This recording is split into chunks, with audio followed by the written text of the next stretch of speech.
मंदिर को मस्जिद में कन्वर्ट कर दिया, किसी को मज़ार में कन्वर्ट कर दिया, किसी मंदिर के अंदर ही मस्जिद बना दी उन्होंने। ये तमाम सारी चीज़ें हुई। उनकी गिनती कोई 20,000 से ज़्यादा है, लेकिन हमारे हिंदुओं को सिर्फ यही पता है मथुरा, काशी और जन्मभूमि, कृष्ण जन्मभूमि, ये भी 3 पता है। और ये 3 मिल जाएंगी तो सब कुछ उद्धार हो जाएगा। एक की लड़ाई 150 साल से लड़ रहे थे। औरंगजेब ने कोर्ट कचहरी में जाकर के आपसे लिया था ना, नियम कानून से लिया था। आपको नियम कानून पे बड़ा यकीन है। नियम कानून से कुछ नहीं मिलता है, डेट मिलती है। जो कमजोर समाज होते हैं वो नियम कानून की बहुत बात करते हैं, इसलिए अपने पुरुषार्थ का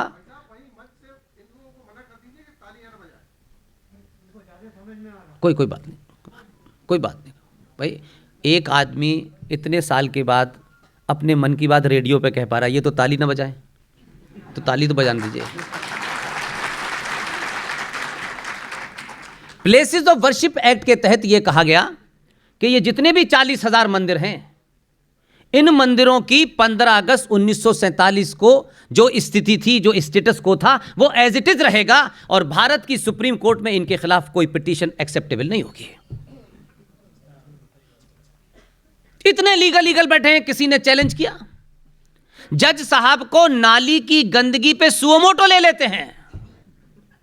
जलीकट्टू पे जज साहब बहुत चिंतित हैं, दही हांडी की लंबाई पे बड़े चिंतित हैं, महाकाल पे पानी कितना होगा इस पे चिंतित हैं, लेकिन इस पे चिंतित नहीं है। उस एक्ट के तहत भारत में जितने भी मंदिर हैं उस पे आपका क्लेम नहीं है, क्लेम समाप्त।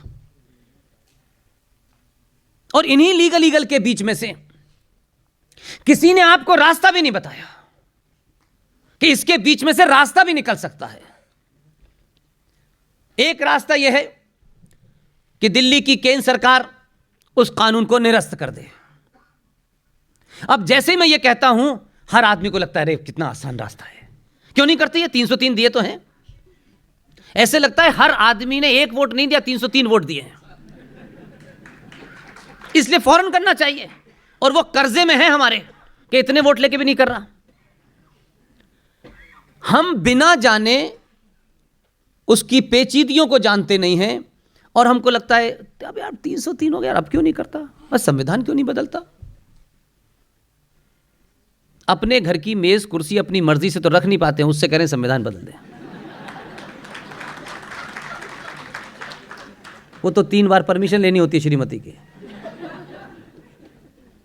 लेकिन आपके पास रास्ते हैं तो कम से कम समाज के बीच में उन रास्तों को, वो लीगल ही हैं, उसको बता तो दें कम से कम। मैंने सुना है वकीलों के बड़े बड़े संगठन हैं, अलग अलग जमातें हैं, बड़ी चर्चा उसमें राष्ट्रवाद की होती है। उनको किसने रोका है? और अगर हम कुछ नहीं कर सकते, अगर हमारे पास कोई रास्ता है तो उसे सार्वजनिक क्यों नहीं बताते? क्योंकि सार्वजनिक बताने से कुछ मिलता नहीं है। अकेले में ज्ञान देने से राज्यसभा की सीट पक्की हो जाती है। आज भी उस कानून का तोड़ है। प्लेसेस ऑफ वर्शिप एक्ट 1991 का तोड़ है। लेकिन आपने जिस आदमी को चुना है 2014 में, उस आदमी को अपने दिल पे हाथ रख के बताइए, क्या आपने एक महान आदर्शवादी संत को चुना था क्या? एक महान आदमी आत्मा को चुन रहे हैं जो आदर्शों पे चलेगा और आदर्श से भारत राष्ट्र को चलाएगा और राम राज आ जाएगा। नहीं, आपने पहली बार भारतीय राजनीति के जितने भी खिलाड़ी हैं उनमें आपको सबसे बेहतरीन खिलाड़ी को लगा यही है और यही हमारा काम कर सकता है, इसलिए चुना है आपने। इसलिए आप बार बार बीच बीच में उससे आदर्शवाद की चिंता ना करा करें कि वो आदर्शवादी होगा। आदर्शवाद घर के अंदर होता है, सड़क पे नहीं होता है। इसलिए उस आदर्शवादी जिसे वो बताता तो है दुनिया को, सबका साथ, लोग कहते हैं कितना आदर्श वाक्य है, जितनी जोर से बोलता है उसमें एक वर्ग के पैर कपकपाने लगते हैं, अब पता नहीं क्या करने वाला है ये। इसलिए नेता चुनते वक्त नेता में यह ध्यान रखें कि वो देश के जितने बड़े बड़े गुंडे अंदर बाहर हैं, जितने जिहादी हैं, उनको उसी भाषा में जवाब दे सके, उसको चुनिए, आदर्शवादी को मत चुनिए। ये जो पूरा कालखंड है, ये कालखंड अभी चलेगा 15-20 साल तक। एक दिन में सब कुछ हो गया और एक दिन में ऐसा हो गया, ये नहीं हो सकता। क्या गुजरात के विकास जिसे आपने कभी नहीं देखा, उस विकास वीर सिंह चौहान को, लेकिन क्या इस पे चुना था? आपने इस पे चुना था कि जो लोग हमें 900 साल से डरा रहे थे, इसने 2002 में उन्हें डरा दिया।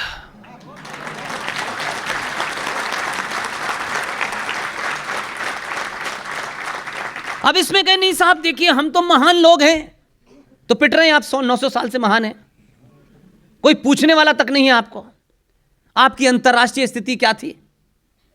आप अपने देश में कैसे माने जाते थे, अपने पड़ोसियों से के बीच में कैसे रहते थे? लेकिन ये जो झूठा आदर्शवाद है हमारे अंदर, हमें अच्छा दिखना है, हमें सबको खुश करके रखना है। अगर हमारे तिलक से, हमारी चुटिया से, हमारी धोती से किसी को बुरा लगता है, वो भी पहनना छोड़ दिया। वो तो अच्छा है कि उन्होंने बुरा मानना छोड़ दिया, नहीं हम नंगे ही घूम रहे होते। इसलिए एक बात को थोड़ी देर के लिए समझें, जो मैं अभी कल परसों वहां भी था, मैं आपके प्रयागराज में, मैंने वहां भी ये बात उठाई।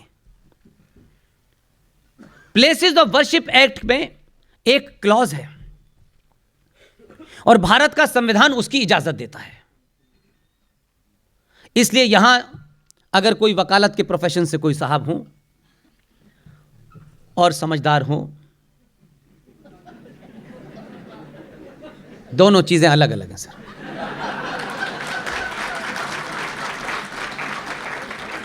इसलिए मैं किसी की शान में गुस्ताखी नहीं कर रहा, ऐसी कोई बात नहीं, दिल पे मत लीजिए मेरी बात।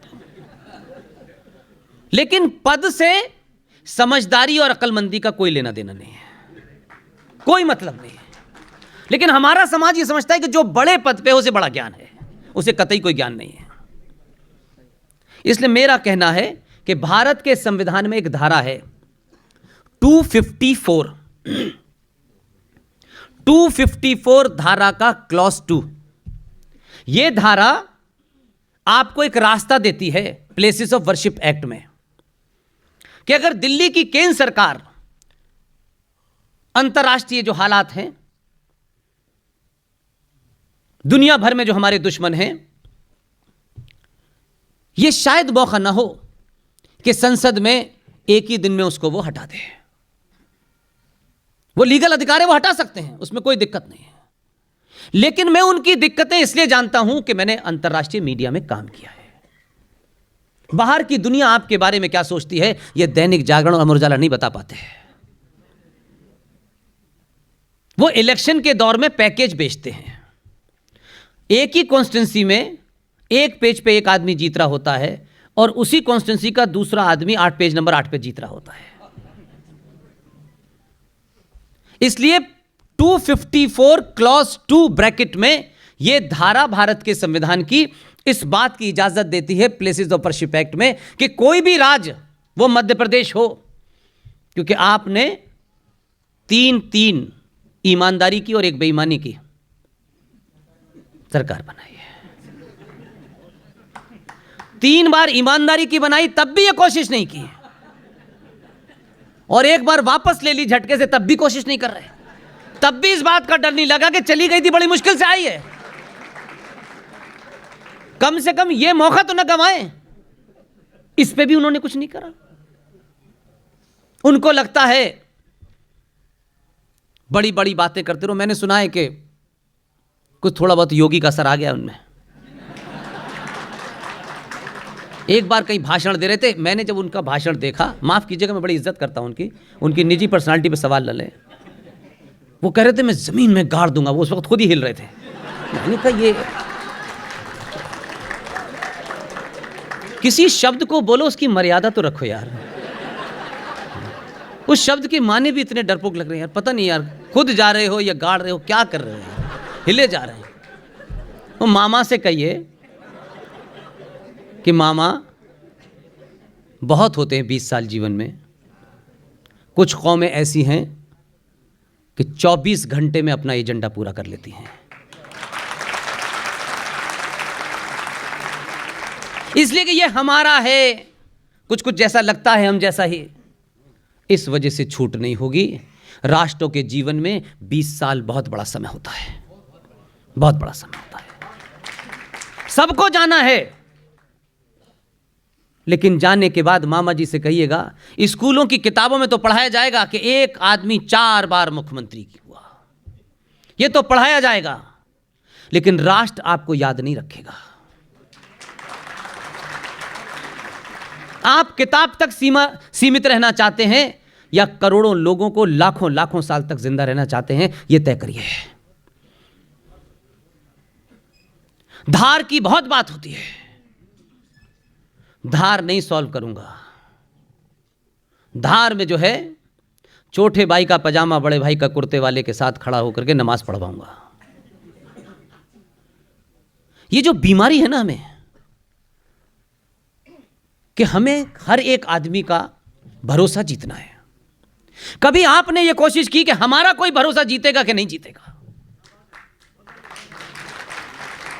हम इतने दीनहीन क्यों हैं कि हमारा कोई भरोसा जीतना ही नहीं चाहता है। चलो आलू के भाव बिक रहे हैं, अपने अंदर वो पुरुषार्थ पैदा कीजिए, अपनी सामूहिक शक्ति को जानिए, अपने एजेंडों को बदलिए, अपने सरोकारों को समझिए, अपने महापुरुषों को याद कीजिए। जिस दिन भी भारत का 90 करोड़ सनातनी समाज अपनी सामूहिक शक्ति को समझ गया, मैं मानता हूं, मैंने बहुत चीजें पास से देखी हैं, जिस दिन भी आपने उसका डिमॉन्स्ट्रेशन किया, और आपसे मैं ये नहीं कहता कि रोज सड़कें आप रोक लें, कम से कम 5 साल में एक दिन आप ब्राह्मण हैं, ठाकुर हैं, बनिया हैं, जो भी कुछ हैं, अपने घर के चौखट के अंदर तक हैं, जब 5 साल में बाहर निकलें तो एक दिन सिर्फ सनातनी होकर बटन दबाएं।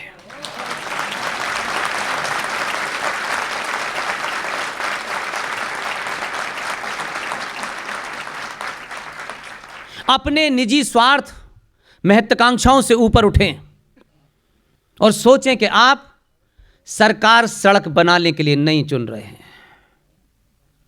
सड़कें बहुत बार बनेंगी, टूटेंगी, जब तक दुनिया में लोग रहेंगे ये होता रहेगा। बेरोजगारी भी आएगी, कीमतें बढ़ेंगी भी घटेंगी, ये परमानेंट चीजें नहीं हैं। इसलिए मैंने कहा देश भारत कई बार टूटा है, राष्ट्र नहीं टूटा। पाकिस्तान ऑक्युपाइड कश्मीर आप नहीं गए होंगे, मैं चला गया। मां शारदा जो पीठ है हमारी, कुछ लोग व्हाट्सएप देखते देखते, पुष्पेन पाकिस्तान ऑक्युपाइड कश्मीर कब लिया जाना है? मैंने कहा कल जाऊंगा बाजार से ले आता हूं। कुछ पता नहीं है, यह भी नहीं पता एग्जैक्ट कहां है, लेकिन लेने की इतनी जल्दी है पूछो मत। पाकिस्तान ऑक्युपाइड कश्मीर में मां शारदा का मंदिर है जो खंडित है, लेकिन आपकी ताकत देखिए, उस मंदिर में हर रोज दिया जलता है, हर रोज जलता है। कोई है जो आके जला जाता है।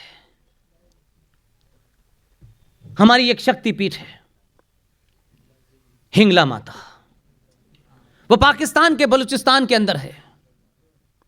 आप नहीं गए, मुझे ऊपर वाले ने 12 साल की नौकरी में ये सब दिखाया था। हिंगला माता की स्थिति बहुत अच्छी नहीं हो सकती, लेकिन हिंगला माता में रोज भजन पूजन हो रहा है। यह है राष्ट्र की शक्ति। राष्ट्र को नहीं तोड़ पाए वो अभी भी। जमीन के टुकड़े को अलग करना राष्ट्र का टूटना नहीं होता है। इसलिए प्लेसेस ऑफ वर्शिप एक्ट में मामा से कहिए कि धार में आप जो खेल कर रहे हैं वो ठीक नहीं है। और उनसे कहिए कि अब किसी और को भी चांस दीजिए।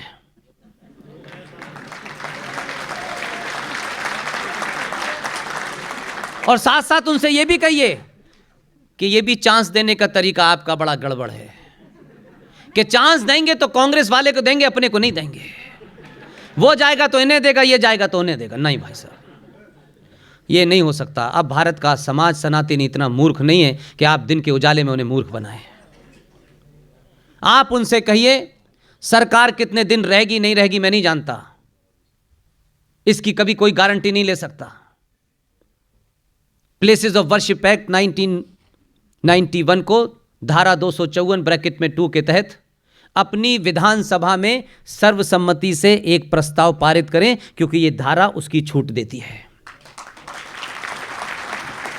इस प्रस्ताव को अपनी विधानसभा में पारित कर दें। पारित करने के बाद दिल्ली भेज दें। दिल्ली में 2 लोग हैं, एक प्रधानमंत्री निवास में है और एक राष्ट्रपति निवास में है। दोनों एक साथ कानपुर में साइकिल पे संघ की शाखा अटेंड करने जाते थे। राष्ट्रपति जी जैसे ही उस पे साइन करेंगे, पूरा मध्य प्रदेश के किसी भी कोने पे प्लेसेस ऑफ वर्शिप एक्ट लागू नहीं होगा। 40,000 मंदिरों में से जितने मध्य प्रदेश की धरती पे होंगे, उस पे आप मंदिर को दोबारा से कब्जा करने के लिए स्वतः होंगे। और हर बार 6 दिसंबर आएगा, हर एक मंदिर को 6 दिसंबर जैसी घटना करेंगे तो भी आप बहुत बड़ा काम कर देंगे। उसके लिए आपको मोदी का इंतजार नहीं करना पड़ेगा, 70 साल तक किसी हिंदूवादी सरकार का इंतजार नहीं करना पड़ेगा। इस बार नहीं मैं थोड़े दिन और नहीं, बल्कि उनसे कहिए कि हम ही वापस ले लेंगे अगर आप ये नहीं करेंगे तो। डर के बिना वो मां जिस बच्चे को जन्म देती है, वो 5 साल का बच्चा भौं के बगैर दूध नहीं पीता है। मां को भी कहना पड़ता है उसे डरा करके काम कराना पड़ता है। अच्छे काम के लिए डराना अच्छी बात है, इसलिए डर ये अच्छा है, लगना चाहिए। इसलिए चौथी बार में उनको पता है कि थोड़े पैर हिल गए हैं, ज्यादा हिलाइए और कहिए ये कर दीजिए। आप कब तक रहेंगे हमें तो पता नहीं, लेकिन जाने से पहले ऐसा करके जाइए कि दुनिया आपको याद रखे। हम औरंगजेब से लेके शिवाजी सबको याद करते हैं अलग अलग कारणों से। क्या शिवाजी ने कैसा राज चलाया इसलिए याद करते हैं? अहिल्याबाई होलकर ने कितना अपना राज अच्छा चलाया? हम ये जानते हैं कि अहिल्याबाई होलकर ने राज भी चलाया और काशी में जाकर के मंदिरों को जीर्णोद्धार भी किया, इससे हम उन्हें जानते हैं। इसलिए महारानी अहिल्याबाई हमारे लिए आदर्श है। शिवाजी ने भी वहां के घाट बनवाए। 900 साल के बाद आपके जरा सा बदले हैं। अभी तो आपने बदलने की शुरुआत भी नहीं की है, सिर्फ यहां हल्का हल्का कुछ लगा है कि कुछ गड़बड़ थी, थोड़ा ठीक हुआ है। इतने से दुनिया परेशान है। इसलिए दुनिया को लगता है कि भारत अपनी खोई हुई शक्ति को अगर प्राप्त कर लेगा तो जो कुछ यहां से चोटे उठा के ले गए थे वो अब आपसे कह रहे हैं ऑर्गेनिक फूड खाइए। वो आपको ज्ञान दे रहे हैं, वो क्लाइमेट चेंज की बात आपको बता रहे हैं। हजारों करोड़ों साल पहले भारत के ऋषि मुनियों ने बता दिया था कि वनस्पति की रक्षा कैसे होती है, और वो ये जानते थे। जब नासा 1958 में आया तब से शायद हमारे यहां की जनरेशन को पता लगा कि सोलर एक्लिप्स क्या होता है और मून एक्लिप्स क्या होता है। हमारे ऋषि मुनियों को हजारों साल पहले पता था कि धरती की वनस्पति में एकमात्र एक पेड़ ऐसा है जो 24 घंटे ऑक्सीजन देता है, जिसे हम पीपल कहते हैं। वो नहीं कन्वे कर पाए, उस साइंस को नहीं बता पाए, क्योंकि बीच के कालखंड में ये बाबर, खिलजी, टीपू जैसे लोग आए जिनको एक किताब मिल गई थी 1400 साल पहले। उन्होंने कहा आप सारी किताबें जला दो, क्योंकि इसी के अंदर हकीम लुकमान का हर चीज का फार्मूला है। सब जला दी उन्होंने। उस जलने के कारण जो गैप हुआ, इसलिए आप आज उसको साइंस की तरह एक्सप्रेस नहीं कर पाते। और वो ये जानते थे क्योंकि हमारे यहां मौखिक संस्कृति थी। तो उन्होंने कहा पीपल की पूजा करनी चाहिए। पीपल की पूजा करने का कतई ही यह अर्थ नहीं है कि ऋषिकेश में जो घाट है गंगा का, पीपल का एक पेड़ है, मेरा ख्याल है कि आजादी से पहले का है। हमने उस पेड़ की जड़ में एक मंदिर बना दिया है चारों तरफ से, और उसकी जड़ में दिया जलाते हैं। वो जो इतना बड़ा तना था वो जल के इतना सा रह गया है, सब उसमें दिया जलाते हैं। उनको लगता है कि पीपल के पेड़ की पूजा के लिए बोला गया है। कुछ दिया जला देते हैं, कुछ लड्डू चढ़ा देते हैं और कुछ कलावा बांध देते हैं। वो किसी दिन भी गिरने वाला है, क्योंकि ये जो पूजा करने का भाव था ये सिर्फ इसलिए जोड़ा गया क्योंकि हम सिंबल को मानते हैं। हम किसी से अपनी आस्थाओं को जोड़ देते हैं ताकि उसके प्रति हमारा भाव शुद्ध हो। उन ऋषि मुनियों ने किसी ने नहीं कहा इसकी पूजा करनी है। वो नहीं समझा सकते थे कि इसमें पूजा के नाते हर मौसम में आप पानी का लोटा चढ़ाएंगे तो यह हमेशा हरा भरा रहेगा, कभी खराब नहीं होगा। लेकिन लोटा चढ़ाने के साथ साथ हमने पीपल देवता से भी मांगना शुरू कर दिया और इतने लड्डू खिलाए कि तना खोखला हो गया। हम उस भाव को नहीं समझ पा रहे, लिहाजा हम उस भाव के कारण आज ज्यादातर चीजों को सतही अंदाज में लेते हैं। वो जानते थे हजारों साल पहले, जो अंग्रेज और आपको ये वेस्टर्न लोग बताते हैं कि देखिए साहब हमने ये खोज किया, आपने खोज ही नहीं की यार, तुम कुछ जानते ही नहीं हो अभी। लेकिन क्योंकि वो कॉलोनियल राज रहा है हमारे ऊपर, इसलिए हर अंग्रेजी बोलने वाले को हम समझते हैं